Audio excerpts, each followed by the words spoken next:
요한일서 4장 7절 사랑하는 자들아 우리가 서로 사랑하자. 사랑은 하나님께 속한 것이니 사랑하는 자마다 하나님께로 나서 하나님을 알고 사랑하지 아니하는 자는 하나님을 알지 못하나니 이는 하나님은 사랑이심이라.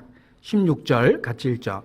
하나님이 우리를 사랑하시는 사랑을 우리가 알고 믿었노니 하나님은 사랑이시라. 사랑 안에 거하는 자는 하나님 안에 거하고 하나님도 그 안에 거하시느니라. 하나님은 사랑이시라라는 우리에게 너무나 익숙하고 우리가 참으로 공감하는 그 말씀을 가지고 교훈을 나누고자 합니다. 인간이 갖고 있는 지식 가운데 하나님에 관한 지식이 최고의 지식이라고 이야기할 수 있습니다. 그래서 요한복음 17장 3절에 보면 영생은 유일하신 참 하나님과 그의 보내신 자 예수 그리스도를 아는 거라고 그랬습니다.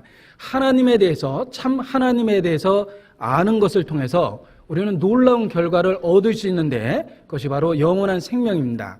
하나님을 아는 지식이 우리에게 가장 중요함으로 인해서 우리는 가장 중요한 귀중한 결과를 얻어낼 수 있습니다. 영원한 생명입니다. 사람이 하나님을 알게 되면 우리가 그렇게 궁금하게 생각했던 인생에 관한 답을 얻게 됩니다. 우리의 삶에 대한 의문이 풀립니다. 우리 자기 자신의 존재의 의미를 깨닫게 됩니다. 내가 살아가고 있는 이 세상의 의미와 역사를 알게 됩니다. 그리고 영원한 세계에 대한 또한 소망을 갖게 됩니다. 인간이 하나님을 알게 될 때 얻게 되는 결과는 너무나 귀중하고 중요한 것들입니다. 자기 자신을 알게 되고 인생을 알게 되고 세계를 알게 되고 그리고 영원한 세계를 또한 발견하게 됩니다. 사람이 누군가를 알고 가까이 지낸다는 것은 살아가면서 아주 중요합니다. 예를 들면 변호사를 잘 알고 있다면 법률적인 문제가 생겼을 때 큰 도움을 얻게 될 겁니다.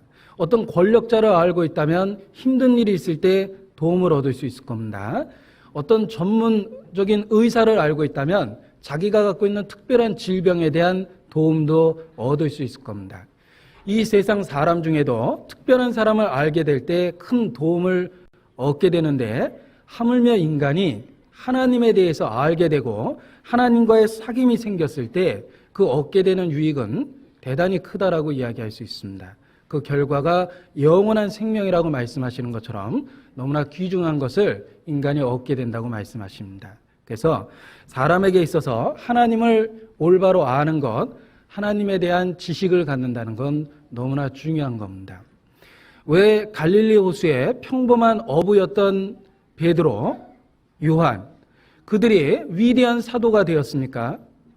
그 평범한 그들이 그 삶 속에 어떤 변화가 생겼길래 무엇이 그들을 변화시켰길래 그렇게 위대한 사도가 되었는지 우리는 그 이유를 쉽게 생각해내고 발견해낼 수 있습니다. 그들이 하나님을 알게 되고 구세주를 만나게 되었을 때 그들의 삶이 평범했던 그들의 삶이 변화됐습니다. 우리도 마찬가지입니다. 우리 자신은 지극히 평범하고 수많은 무리 속에 묻혀 있을 때 전혀 나타나지 않는 평범한 존재입니다. 그러나 우리 삶 속에서 하나님을 알게 되고 그리스도를 알게 될 때 우리의 삶도 변화될 수 있습니다. 그래서 하나님을 안다라는 건 아주 중요합니다. 오늘 요한일서에 기록된 말씀 중에 하나님은 사랑이시다라는 그런 선언적인 그런 핵심적인 주제에 대한 말씀을 오늘 생각하고자 합니다. 신약 성경 27권 중에 가장 많은 성경을 기록한 건 바울이죠. 13권 혹은 14권을 기록했다 이야기합니다. 두 번째로 신약 성경을 가장 많이 기록한 사람은 누굴까? 바로 오늘 읽었던 요한일서의 기자인 사도 요한입니다.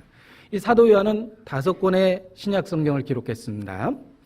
그 5권의 신약 성경 내용 중에 하나님에 대한 분명한 선언적인 그 비밀을 나타내는데 요한복음에 보면 첫 번째는 하나님은 영이시다라고 우리에게 가르쳐주고 있습니다. 그리고 요한일서 1장에 보면 하나님은 빛이시다라고 또한 우리에게 가르쳐주고 있습니다.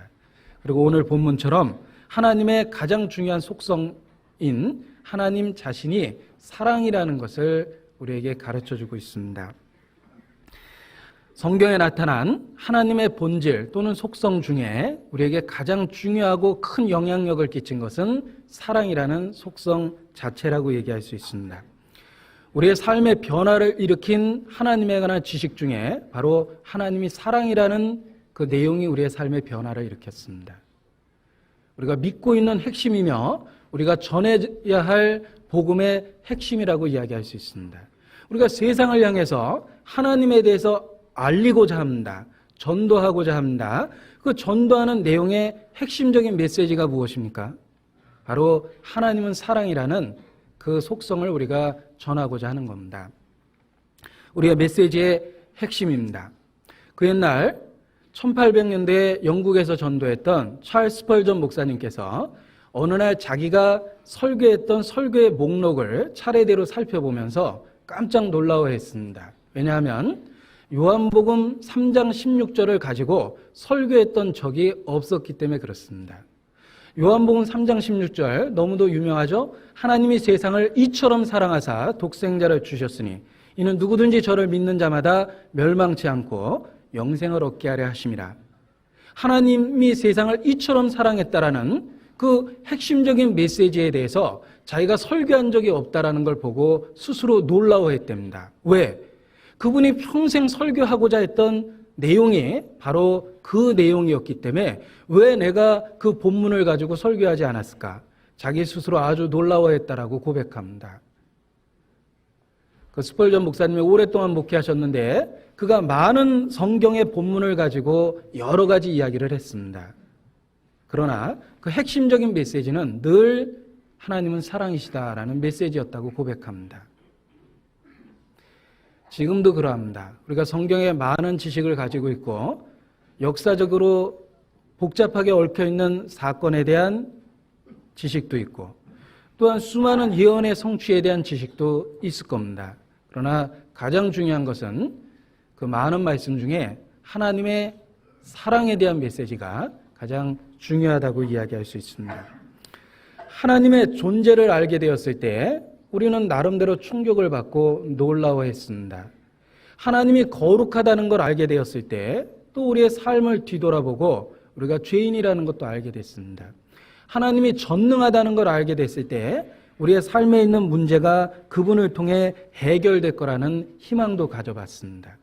그러나 더욱 중요한 건 하나님이 사랑이라는 걸 알게 됐을 땐 우리의 근본적인 삶이 변화됐고 우리의 완고한 마음이 부서지기 시작했고 우리 마음에 확실한 소망이 생기기 시작했습니다. 그것은 하나님에 관한 수많은 지식 중에 하나님의 존재, 하나님이 거룩하다는 것, 하나님의 능력 그런 지식보다도 근본적으로 하나님이 사랑이라는 그 핵심적인 메시지가 우리 마음에 변화를 일으켰다고 얘기할 수 있습니다.